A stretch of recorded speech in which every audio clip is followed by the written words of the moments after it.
still aren't out in the Philippines. Some of which I'm really hoping will come soon, but probably still a bit of a while. Patience is key in this case, but at least we still have a few nice heroes to work with here on the Valiant server. Absolutely, and as someone who comes from the NA server, I feel a lot of kinship with the Valiant server because we also were stuck without heroes for the longest time, and we also had to stare at EU and be like, oh wow, Malik would be really fun, huh? Oh! I guess we gotta wait a little bit. Yeah. Now he's out. But we have pick bans coming in here for real. And one of the great things, actually, is that, as you were saying, not all the heroes are out here for the Valiant server, but that actually makes it have a very unique meta, and especially come World Championship time, we're going to see that all the teams from the Valiant server are going to have a different playstyle, different priorities. We see on the blue side for NovaPH Tsuyoi, we have a lot of lockdown there from the Xenial, from the Alice. We also have the Necroth coming out, which I'm so happy to see. Before now, I've only seen Vex play it, but looks like Shuri says, I got this. Yeah, I mean, Necroth especially. We haven't even seen it in Singapore, Malaysia, Philippines as much. Like, if we have seen it, probably like 1 to 2 times, probably a number that I could count on my fingers. But interesting enough, I mean, from what I'm seeing here so far, especially from the red side, of course, Superman, pretty much the guy that's been up and coming as of recent.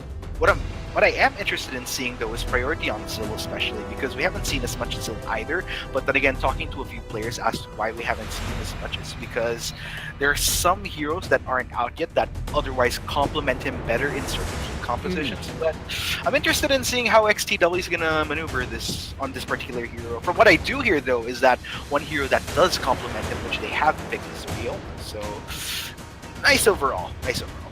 Yeah, Ryoma with a lot of. Well, of course, he has the stun. He has a lot of burst damage from the ultimate. So, good combo there with the Zill. They can blow up anyone they damn well please. And I'm actually most interested in seeing the Jinnar pickup here for NovaPH Tsuyoi, because that is something that I have not seen a whole lot of in competitive play. So, I'm really interested in seeing how this plays out.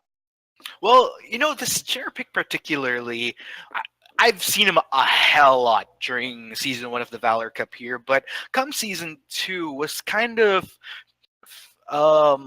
wasn't favored as much because of heroes coming out like L'Oreal, for example, or just all these different picks that became available with all the heroes rolling out, which is why Jinnar wasn't much of a pick, but still viable nonetheless, considering what heroes aren't out just yet. So a little bit of a throwback for me here. Overall, I am liking the composition, though. I mean, with the Xenial, with the Alice, there's a lot of ways that the Jinnar could get the max damage once he does go all in with the Flicker, especially. Yeah, and along those lines, you also have the Kilgroth and the Necroth, the Xenial. This composition does a whole lot of going in and tanking damage, and, well, at least in the case of Kilgroth, healing it back up. And then you have that Alice as that nice stun bot, heal bot, and then the disgusting Hissy Fit ultimate. But, what are the strengths here for the ExTW comp? Like, Superman on his own, I could just list as a strength at this point. Right. But the comp isn't just Superman, right? They've also got the Kali, they've also got the Zill, they've also got the Lumber, and finally the Ryoma. So Exactly.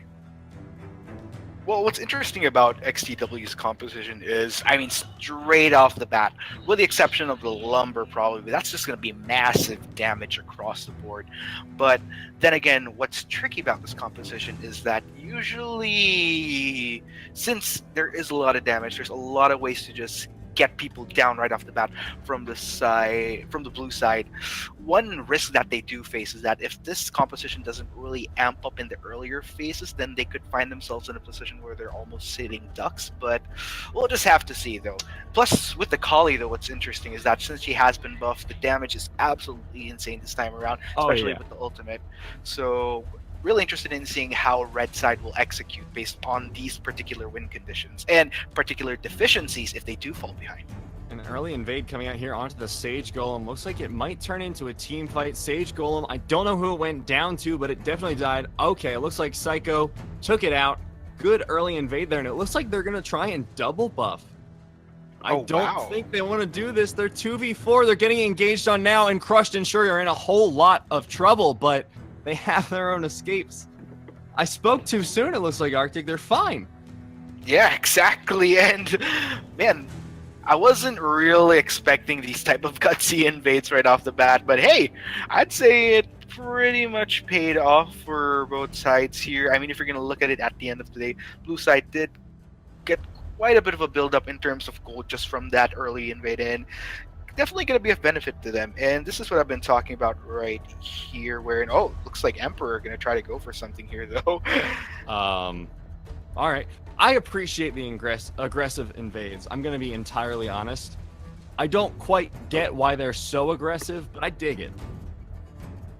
Yeah, I mean, at the end of the day, especially with the crazy pace of this game, I mean, it's just like, it just isn't like any other MOBA I've played, wherein, you know, you can kind of take it slow within the first few minutes. I mean, here in AOV, it's just like the first few minutes, bam, bam, bam. And speaking of bam, bam, bam, Abyssal Dragon gonna be taken by red side this early on.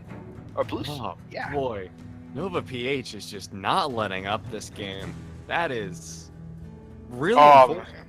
And I feel like at this point, ExTW is just being manhandled all the way across the map. The ultimate coming out from Kali, did she steal it with that? No. Shuri was able to pick it up, and Pingu might be the first blood here. Looks like he's going to get out for now, but Psycho wants to go in. He dives onto Kuro, and Kuro flickers out. No deaths going down so far, but that's flickered down in the mid lane. Wow, I was almost expecting a casualty in that fight, but luckily, escapes pretty much worked out for Kuro there in the end. I mean, a lot of aggression coming in from the red side here. Actually, kind of getting confused here. Okay, so it's oh, okay, because things are reversed. Okay, now I got it. Yeah. But anyways, nonetheless, I was almost expecting a takedown right there, but looks like we might see it in the form of this yet another. Who'd it go Emperor. to? I can't see. Emperor is going pretty deep, though. He might not be able to see a whole lot soon, other than a gray screen, but he's going to get out just fine. These are interesting fights, Arctic.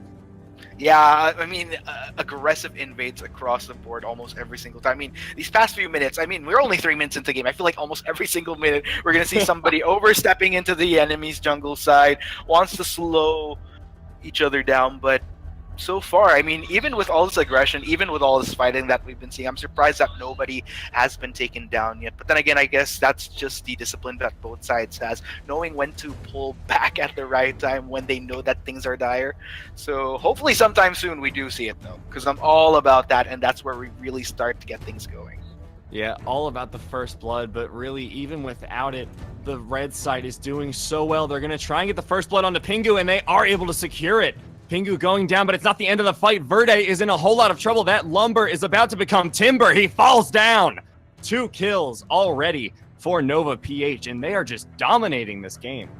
Oh man, patience finally pays off for these guys, and with the cherry on top, they're gonna go for the Abyssal Dragon. But yeah, I think this is kind of a tricky situation for the blue. Okay, I'm starting to get confused with these sides again. It's the I feel you, man. Yeah. Okay, that is blue side if I'm not mistaken. But yeah, well, basically the side that did lose out on players here. I mean, basically, I feel like they're being much more reactive at this point. But oh, we have a fight. Tornado goes down onto Crushed. He's backing out. The Earth Splitter going to do a little bit of support, but I don't really like how much ExTW invested in that fight, Arctic, because it was just Crushed, right? Right. And he's Kilgroth, so he's pretty beefy, and he's got an escape. And they blew 2 ultimates on just him and didn't even get him much below half. Exactly. And at the end of the day, I mean, amidst all of that, it's just gonna be a bit of a... I mean, they just have to play things much more calculated in this case. But looks like we're gonna see a potential maneuver here towards the mid lane. Are they gonna try to go for something? Looks like they're just gonna manage that wave, make sure that they get a nice shove in. Oh, Jeez, this Sage Golem has been in the pocket of NovaPH the entire game, and I don't see it changing anytime soon. I feel bad for ExTW right now because they have not gotten a single one of their buffs, except maybe that Might Golem in top in the fight we saw with Crushed. But speaking of Crushed, it looks like he's in a 1v4 fight, but his team is there to back him up. I don't think it's going to become the tower dive because that would be a little risky, even as far ahead as Nova are. oh man, at this point, the thing here with Nova is what I like about them is that they're basically dictating the flow of the game. If anything, XTW has been pretty much like I mentioned earlier. They've been much more responsive, but Pingu might actually try something here. We'll have to back away though, upon seeing that the numbers aren't quite in his favor. Oh, Emperor in a whole lot of trouble. A little bit of body blocking going down to that Kali ultimate, but he's going to poke Emperor out. I like that. That is a good move there from XTW. They now have a little bit more freedom on the map, but not a whole lot. Yeah, I think the tricky part here, though, at this point, is that with that mid tower taken down, considering that Nova has been across the map constantly, taking camps left and right, this is just gonna put XTW in a position where it's almost like the drought that's being brought to them. By losing out on control in the mid lane, they wouldn't. I mean, they just lose out on what potential resources they could capitalize on to get back into this game. And look at that goal difference. We're already leaning towards more than 5,000, and it's continuously building up in favor of Nova. So they really need to make something happen within these next few minutes. Otherwise, it's just going to be an avalanche from here on out. That is a disgusting gold lead. Like, I am almost physically repulsed by the numbers on my screen, Arctic, because let's contextualize this a little bit, right? As XTW is about to get dove on and killed once again, I think Ryoma's going to be fine this time, but let's contextualize it a little bit. 19k to 13k. Half of 13k, if my math is anywhere near right, and knowing my grades in lower school, probably not. 6.7k. 6.75 to be exact.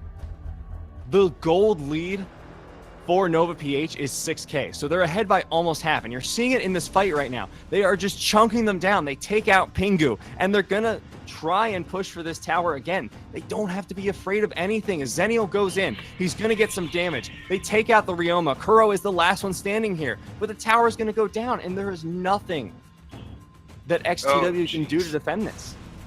At this point, Nova, when you see a team that confident in going for a dive, not giving a care in the world, you just know how ahead they are. And at this point, XTW, I'm kind of feeling for them. As much as they want to try to make a comeback, as much as they want to try to defend as hard as they can, but I'm going to have to hold off right there.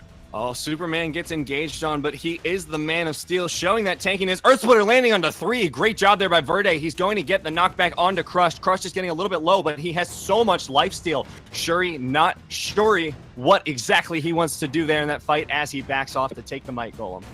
Whew, yet another casualty. And I mean, speaking of casualties, by the way, another casualty onto XTW, but not a single one suffered just yet by NovaPH. But Jackie, you're in trouble, buddy. When you see a Superman running from the enemy, that's not usually a sight you want to see, especially since when you are running a Superman, it's usually you that wants to try to go for the pressure, the pickoffs across the map. So with that being said, it just goes to show how XDW is just so behind at this point. Like I mentioned, they've been much more responsive to all these shove-ins coming in from Nova, and at this point in time, I wouldn't really want to say that it's just a game that's waiting to pretty much finish at this point, but things are just looking pretty bleak, to be honest. And at a certain point, if you're XTW, you might have to say, okay, this is really not looking good for us. We need to sit back and turtle. But the problem with that is, as we see the Darkslayer being taken down, if you sit back and turtle, if you try and stay safe, you're going to lose all that gold as the engage goes down onto 3 in the mid lane. Great knockups coming out. 1 kill already onto Verde. Kuro is going to be the next target. He gets taken out, and the dive comes back in onto Pingu. Pingu is getting so low, and that's 3 for none. Once again, no one. Oh, the first death finally going down. Shuri dying in the fight as Psycho gets a triple kill on that Xenial. This is a disgustingly dominant game here, and Jackie is going to fall as well. The ace coming out, and this should be the game. Oh man, just like that. And look, Senior gonna give that heal for that extra measure just in case. But I mean, XTW, they did what they can, but Nova just dictated the flow of that game from the first few seconds onwards. That there you have it. Congratulations, NovaPH Tsuyoi, for taking game one of this evening.